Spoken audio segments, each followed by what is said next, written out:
Okay, hello. The doctor is in, and about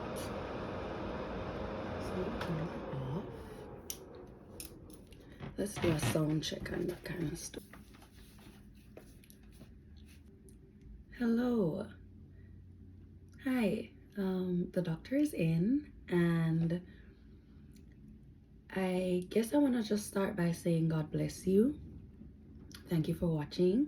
The conversation today is kind of a spur of the moment kind of thing. Not exactly, but kind of. We are in the season of celebration, my country. We just had our emancipation on the 1st of August, and our independence is upcoming on August 6th. So it's definitely a time to celebrate. It's our 61st anniversary. And so it's been a long time since we've been free, right? And I shouldn't do that because we are a free people. Now, I guess what I kind of wanted to come and address was some concerns about my country. And, there are rulers, that they're doing their job. However, there are things that should be addressed, because at the end of the day, I can see how our people are still being oppressed. Now, before I go any further, I want the Lord God Almighty to filter my words and literally shut my mouth if I'm gonna say something that I just should not be saying out here.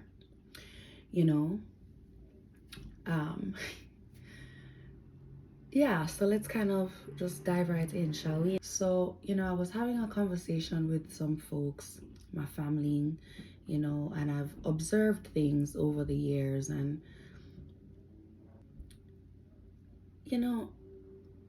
things aren't a popularity contest. When you rule in a country, it's not a popularity contest. You're literally in charge of the welfare of the inhabitants of that country. You understand?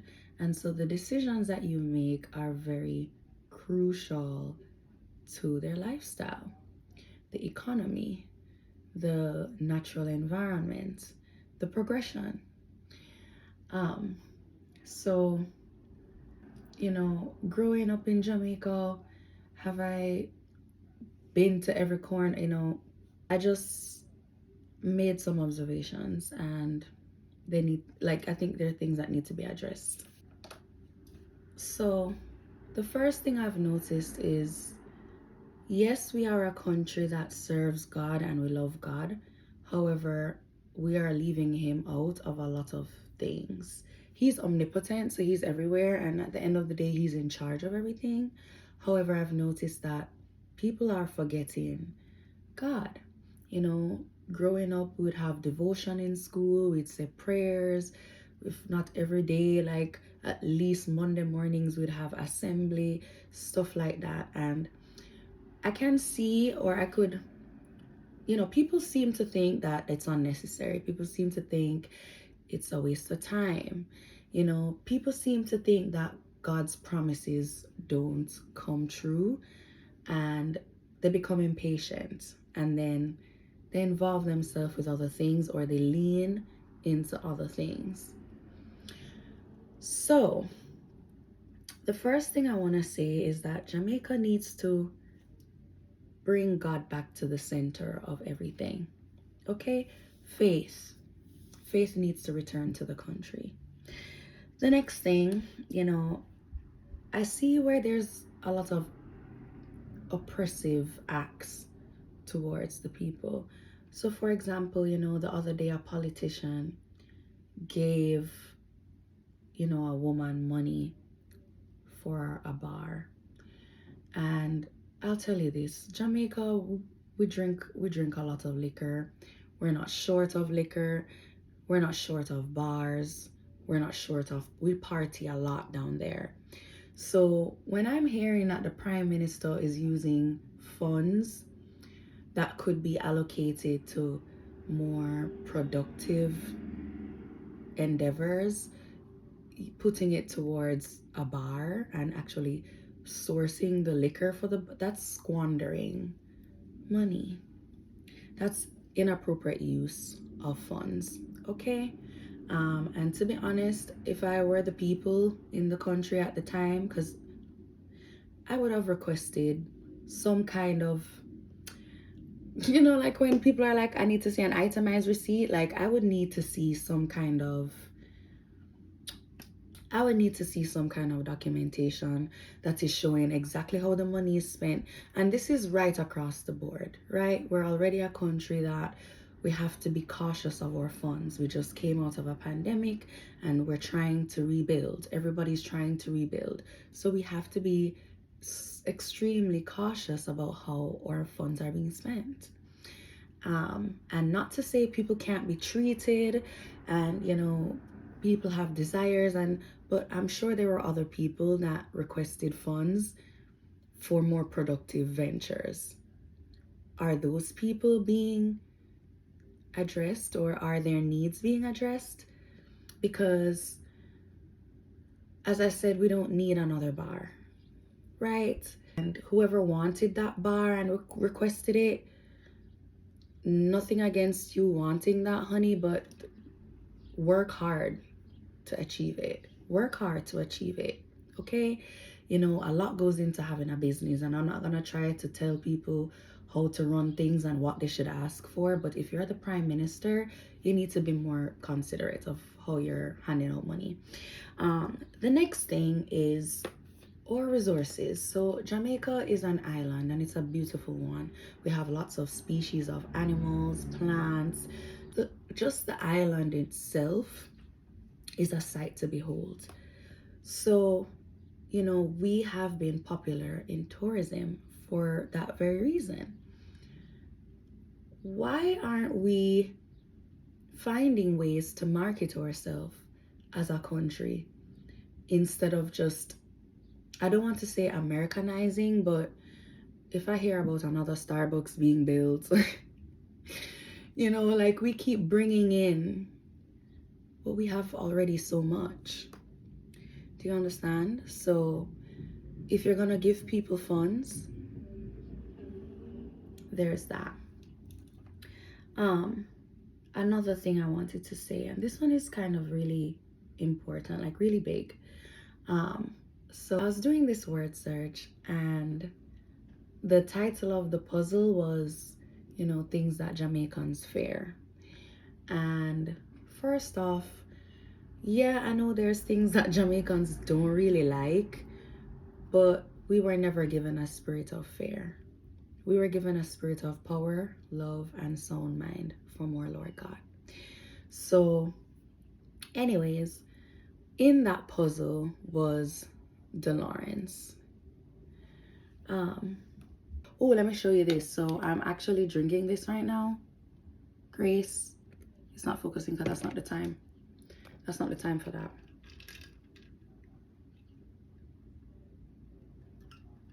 And actually, before I even did this puzzle, practice of Maoism. So what is Maoism? It's a form of witchcraft.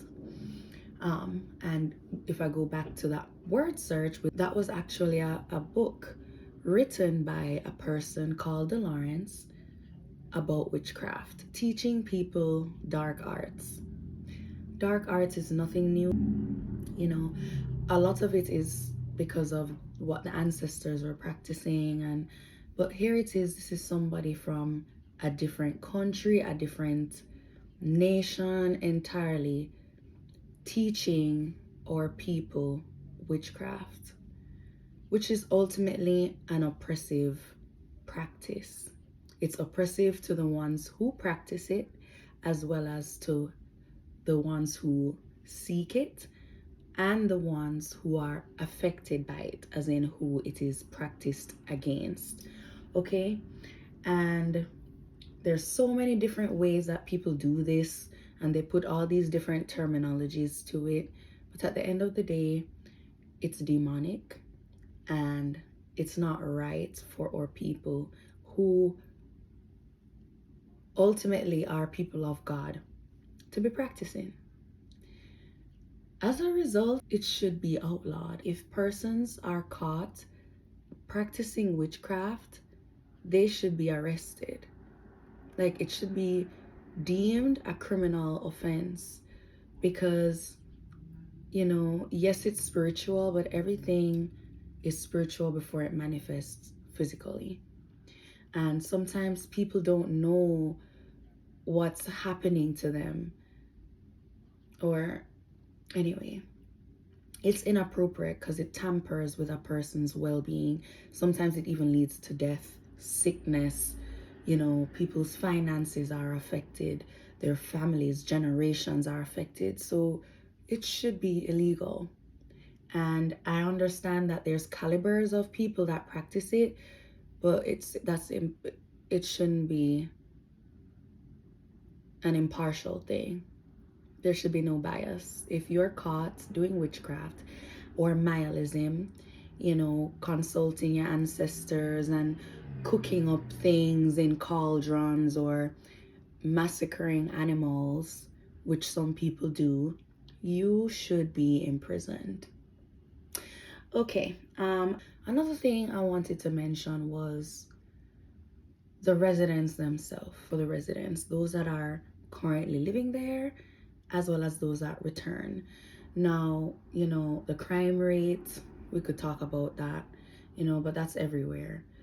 However, what are we doing about that? Donnelly, Slickiana, beautiful girls. That induces fear in our people, and it encourages further crime when others see that people aren't being held accountable.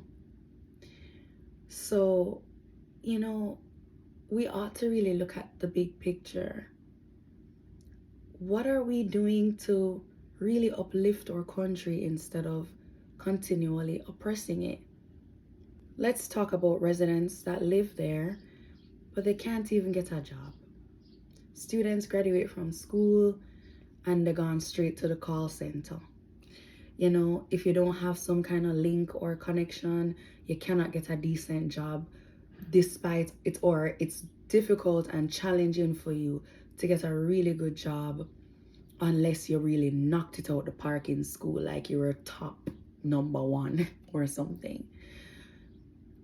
You know, that kind of stuff leads to brain drain, which relates to professionals leaving the country and trying to make a living for themselves, for their families abroad.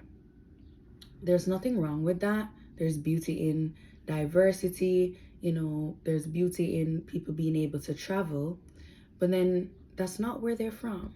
And a lot of people want to go home. And a lot of people do end up going back home after all of that.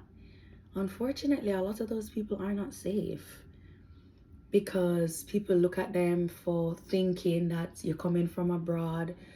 They automatically perceive that you're just balling or something, and they rob these people, they murder these people. God forbid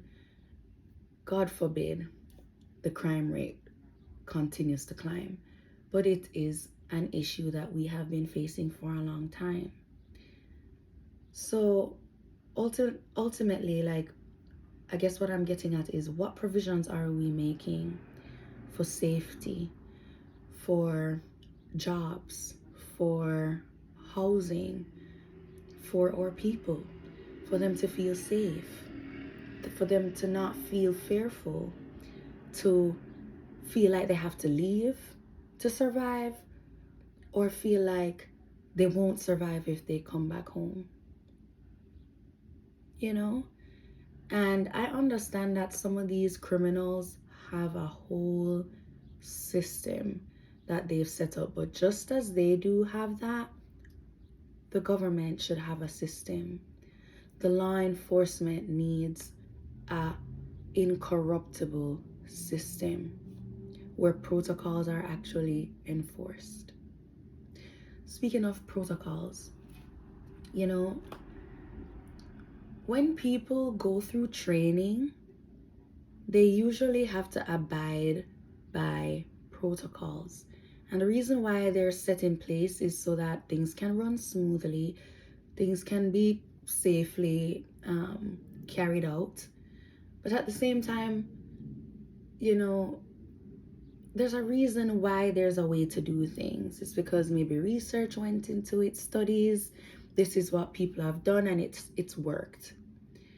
However, I noticed that sometimes when it comes to people getting jobs, or people don't follow the protocol, you know, they just do whatever, or they think it's a popularity contest. So whatever.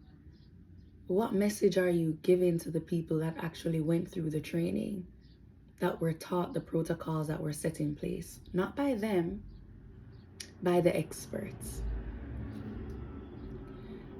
That kind of stuff, inability to follow protocol, leads to chaos. It leads to further corruption. It leads to backtracking of our own country and people. So I guess those are just a few of the things that are really on my mind, on my heart, you know, because I love my country dearly, and there's so much we can achieve, but our people are oppressed, and unfortunately they don't realize it, right? So and oppressed is a strong word, but I guess let's go back to that bar situation. And do I know all the specific details? No, but let's look at the surface. You know, as I said, Jamaica isn't short. Like, we party a lot, so we can go to any corner and find a bar. This young lady that requested a bar and was granted, was she granted, you know, her business in a location that would allow her business to be lucrative? Is it in a prime location where we know we're gonna drive funds back into the business? Or is it just kind of just another one on the corner where she's gonna have to work hard to make it through? Is that what you thought the money should go to? I'll get it if we have enough money for everybody. We could give it to a school, you could give it to a medical facility, you could give it to a shelter, you could give it to the farmers, who in turn grow produce to sell to the people so the people can be nourished in their bodies. The Bible, Proverbs 20, talks about wine being a mocker and beer being a brawler. And yes, the Bible also says you drink a little wine for your stomach or whatever, but that is a form of oppression of the people, who they don't need to be, you know. And I know politicians try to find ways to pacify people, because uproars or revolutions or people being overthrown or just chaos. I understand that.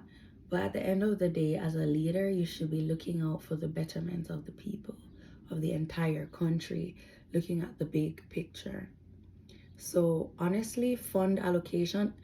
And then when we talk about funds, the other day, a few people were indicted for stealing money.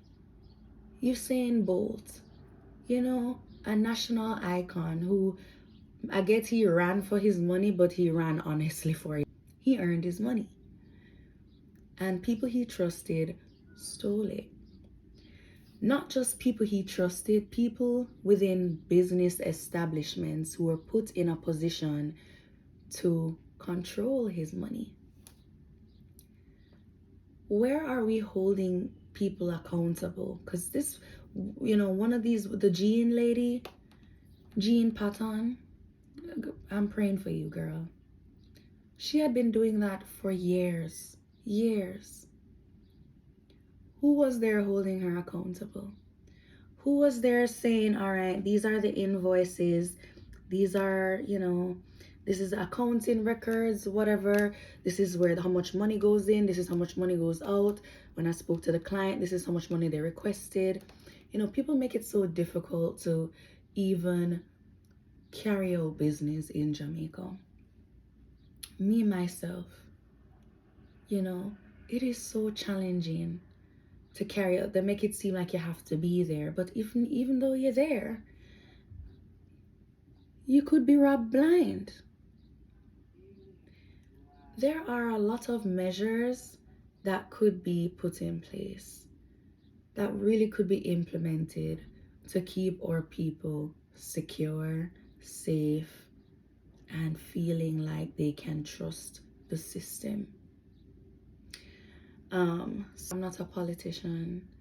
I don't know everything about laws, but I can see enough where there's corruption, and I can see enough where there's oppression, and I can see where there could be a change. Even just conservation of our resources. Like, we have to put back into our country so our country can continue to support us, and so that our country can continue to be the Jamaica that people love, whether yard or abroad, whether they're Jamaican or a foreigner. Jamaica is a gem. Every country has its thing. Do you understand? So we should stand on our thing, protect our thing, keep God the center, seek Him first, and then everything else will come afterwards. So I'm not saying you can't have your bar. I'm not saying we can't party. I'm just saying don't lose track of things.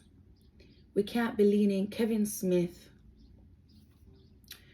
I don't know, I'm praying for his soul, that he may rest in peace, despite the heinous acts he committed against his own people who trusted him. The practices he was doing, though, people should know to rebuke that.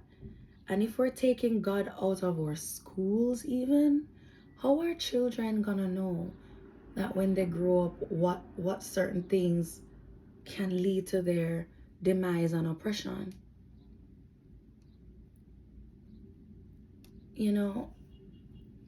I'm gonna refer to my notes to see if there's anything else I wrote down, because obeah needs to be banned. Nihilism needs to be banned. I understand that people's ancestors have been doing this and it's been going on for generations and but it's a demonic paganistic practice, and it is oppressing more people, and God doesn't play that. And we don't, a lot of people don't see things happen in front of their face, but the generational curses accumulate from doing these things, financially, health-wise. Oh my God, I have so many things. I'm gonna hold on to that one. Woo! If there's different categories, say you have educational, medical, transportation, environmental, public health, whatever, all these different technology, because we're going into the future, we can't escape things like that. How are those funds being allocated? We need to look at the big picture, and make decisions accordingly. We can't just be raising the pay for random people, and then the rest of the country is like, okay, but we work really hard too. What do we get? Things like that sow discord amongst you people. Understand, leaders do a lot and they're in charge of a lot, but at the end of the day, leaders serve their people. And you're not gonna grow if you're not encouraging the growth of what you're in charge of. Say, for example, you have a garden and that's your source of nutrition. You don't have any, and sure, you may have some funds to go and eat out every day or whatever. But when the funds run out, you're probably going to be looking to the garden to feed you. But if you've been neglecting the garden, the fruits and the vegetables are not going to be as nutritious for you as you thought. Then pretty soon, they'll die or they wither. And then you become malnutritioned, and then you will wither away as well.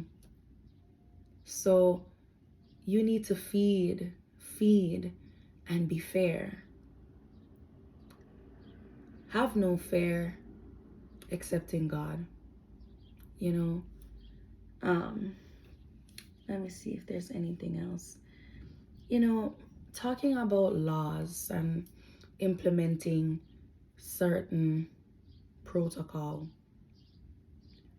Times are changing, I can understand that. However, people should always remember to consult God's words before they implement something, you know, and it can't be just one person's decision. This is not a dictatorship, and it should never be. We should be looking like from everyone's perspective.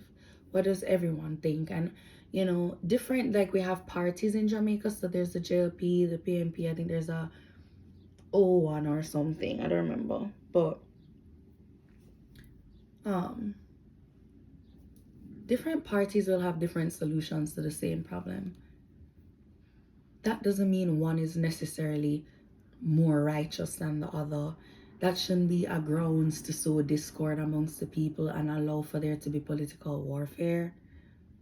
We still have to compromise because we're still one country. Do you understand? And for years I've seen it. War and fighting, arguments, even separation of households. No, the Bible does say certain households or households will be separated in the end of times, but it should not be over political parties, people. That's not reasonable. You know, a person shouldn't feel like they can't work in a place because they vote for this party. Aren't you supposed to be anonymous voters anyway? People not even supposed to really know. You go behind a curtain and you vote in quiet based on what you think, you know. Diplomacy. How are we interacting with other countries? How are we putting our foot down for what we believe in as opposed to other countries? You know, as leaders, there's very big decisions to make, huge ones. And so we can't just be making silly decisions like allocating funds to a liquor bar. Truly. Once again, nothing against that female that had her dream of having a bar. But there's many people with dreams, degrees, and they're trying to help the country productively to grow economically. So yeah. And you know, there's a spectrum of cultures. We are a melting pot of people. So we can't condemn everything, but you got to know to rebuke the evil so the enemy can flee from us, so we can be prosperous and pick out the good parts. And you know, I was talking about allocating funds, but it's not just money, right? There's other resources. So how are those resources being shared or disseminated? How are those resources being shared?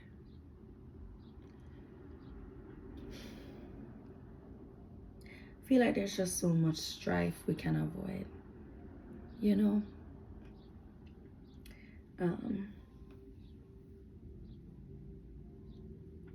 Yeah.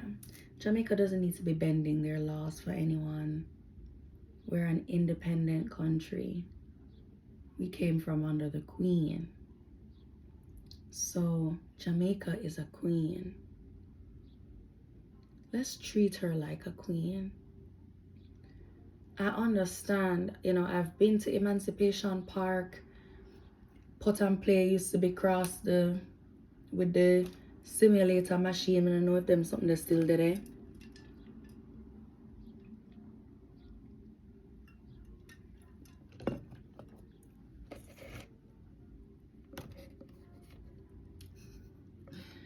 Grace. Oh, it says dilute to taste with water or milk. You know, I've never had this with milk before. I've never had this with milk. It's probably really good. Anyways, why is that statue still up there? And, you know, no offense, we were slaves. One thing I can say is I'm very proud of my country for owning our history. What we've been through, our fights, you know, the stuff our national heroes did a lot for the country. I understand all of that. But people don't need to be constantly reminded, and people who come to our country don't need to see that and be fed that about us. It's an oppressive idol. So I'm not here to say knock it down, but I do think it needs to be removed. And it's not because they're naked. You know, it's just that there's so much we can be proud of, much more than being slaves. We're past that now. The past is dead. Consecrate yourselves.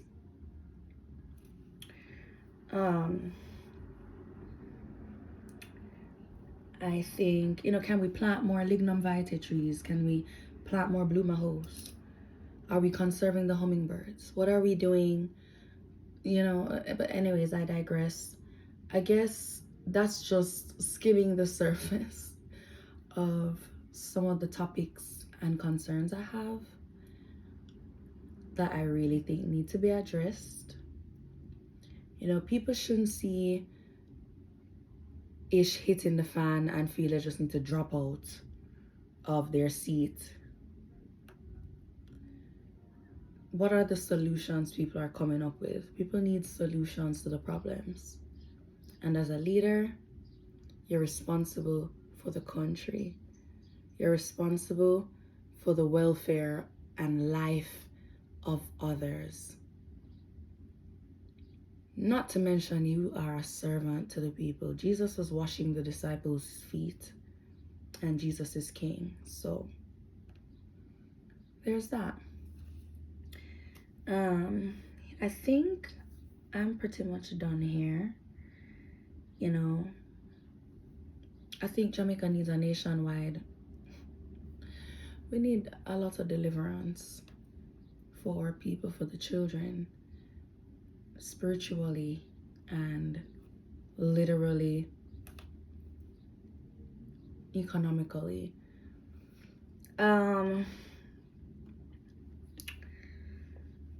Yeah. Oh, another thing. Yeah, let me leave that alone.